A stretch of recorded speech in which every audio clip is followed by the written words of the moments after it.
Olá, estudante, seja bem-vindo ao meu canal, Kelly aqui da Didasco falando. E esse vídeo é para você que está elaborando uma redação aí, está precisando de embasamento, aquele embasamento que fala sobre legislação, sobre organização do Estado, que serve para qualquer eixo temático, viu? Pode servir para sustentabilidade, educação, segurança, meio ambiente, saúde e minoria social.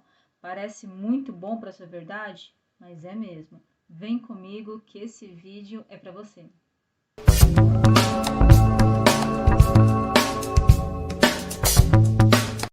Pessoal, hoje eu quero falar especificamente sobre essa obra aqui, ó, de Thomas Hobbes, a obra O Leviatã. Quem nunca ouviu falar daquela frase emblemática que o homem é o lobo do próprio homem? É isso aí, é do Thomas. Thomas, inglês, estava num período ali em que a Inglaterra estava numa transição de sistema de governo, ok? Entre monarquia e absolutismo. Ele veio a estudar qual a real necessidade dessa sociedade de ela ter ordem, de ela ter um poder, de ela ter uma forma de organização, de ela ter uma carta magna, de ela ter legislação.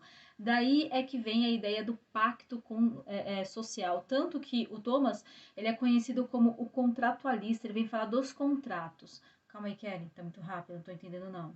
Vamos lá. Ele vem olhar aquela sociedade, vem organizar aquelas pessoas, né, com interesses individuais, interesses coletivos, e que, obviamente, dentro desse conjunto inteiro, desse coletivo, ainda tinha recortes dentro dele em que havia camadas sociais e cada camada social tinha o seu interesse subcoletivo, né? Vamos entender dessa forma. E que esses interesses, pessoal, se viver no estado de natureza, esses interesses eles vão entrar em conflito. Essas pessoas vão entrar em guerra muito clara, porque obviamente, de repente, o meu interesse como camponesa vai ser diferente do seu interesse como elite agrária, ou o meu interesse como monarca vai ser indiferente do seu interesse como igreja. Então ele vem falar que precisa de um contrato, precisa de legislação, precisa de um certo poderio maior e que vem aí tentar colocar um meio termo em acordo para todos. Você também pode utilizar aqui a ideia da ordem social, ok? Para que essa sociedade ela funcione de forma efetiva, de forma minimamente harmônica. Não é que talvez todos os interesses serão prevalecidos, mas você colocará todos os interesses na mesma régua. Haverá uma certa igualdade dentro desses interesses, pois, segundo eles, sem um contrato social, o homem aí, ao exercer o seu direito natural, seu direito de natureza, o que é o direito natural? Aquele que eu simplesmente avalio a minha real necessidade sem verificar se isso vai prejudicar, se isso vai ser pejorativo para algum outro indivíduo dessa sociedade, ok? Então ele fala que quando não há esse contrato social, a sociedade ela tende a entrar em conflito, tende a ser uma relação desarmoniosa, que obviamente trará aí sérios prejuízos, trará uma situação caótica.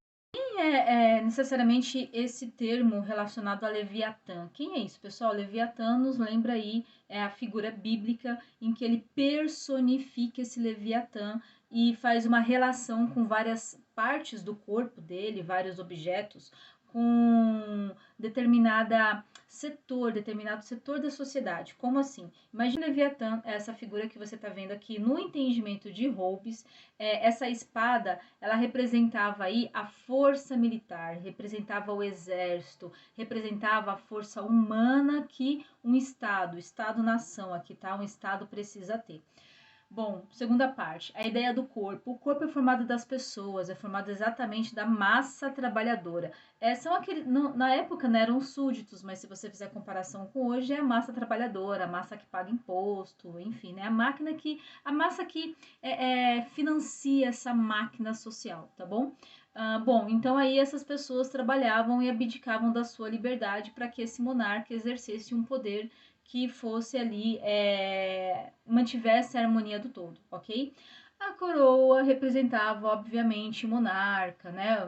Nesse momento aqui que a gente está na Inglaterra, é o antigo regime, mas se a gente colocar hoje, representaria o nosso presidente, os nossos governadores, os nossos prefeitos, porque são ele ali que detém o poder como figura, tá? Como figura centralizadora ou simbólica, tá? Por outro lado aqui, ó, esse cetro que você tá vendo aí, representava os três poderes, judiciário, executivo e legislativo. E que quando você organizava esses poderes, traria aí como se fosse o cajado, né? Era ele que segurava o cajado do bom funcionamento daquela sociedade. Então, veja bem, fazendo a comparação, quando ele fala da espada, é quem defende, é quem guerreia. Quando ele fala do corpo, é quem movimenta toda essa máquina. Quando ele fala é, dessa coroa, é quem tem o significado de poder. E quando ele fala do cetro, é quem equilibra toda essa sociedade, que são, na verdade, os três poderes, tá? Legislativo, que elabora as leis, judiciário, que vai julgar essas leis, vai analisar essas leis, e o executivo, que vai executá-las, ele o responsável ali por dar como é que eu posso te falar? A ação sobre essas leis, né? Veja bem que quando Thomas Hobbes elaborou isso, a Inglaterra vivia um período de absolutismo. Thomas Hobbes defende ali, né, o absolutismo, mas você pode na sua redação fazer uma comparação. É isso aí, faça uma comparação. Como eu falei aqui mais ou menos por cima, a coroa pode ser o nosso presidente da República, o corpo pode ser a massa trabalhadora, a espada pode ser o exército, as forças armadas, né? Na verdade, a aeronáutica, a marinha e exército, água, terra e ar. E por último, o cetro ali continua sendo os três poderes para manter o equilíbrio dessa sociedade. Onde que eu uso especificamente ele? Pessoal, qualquer tema que se relacione com direito que não está sendo garantido, com uma obrigação, um dever do Estado que não está sendo exercido, ou ainda com minoria social isso despenca, né? Porque normalmente na minoria social você tem ali um acesso ao direito que não é garantido, que não é observado, que não é efetivo, e que obviamente você usa a Carta Magna, você usa a Constituição Federal, você usa direitos humanos para Código de Defesa da Criança e do Adolescente, Direito do Idoso, tudo que se refere à legislação, ok? E fica aqui ainda algumas frases dele, né? A primeira que eu falei é que o homem é o lobo do próprio homem, na guerra de todos contra todos. Fica ainda que não é a verdade que faz a lei, e sim a autoridade. Terceira frase, dinheiro é poder. Veja bem, ele aborda bastante sobre essa questão do poder, está na mão de quem e como que ele é desenvolvido dentro dessa sociedade, tá? Tentando, obviamente, objetivar uma harmonia para todos. Veja se fez sentido para você. Isso daqui é mais um conteúdo para você utilizar como embasamento da sua redação, para trazer muito mais credibilidade, para você melhorar a sua pontuação. Lembre que é uma redação dissertativa argumentativa, então você precisa argumentar com conteúdo, com embasamento filosófico, histórico, de obra, de fato histórico, ok?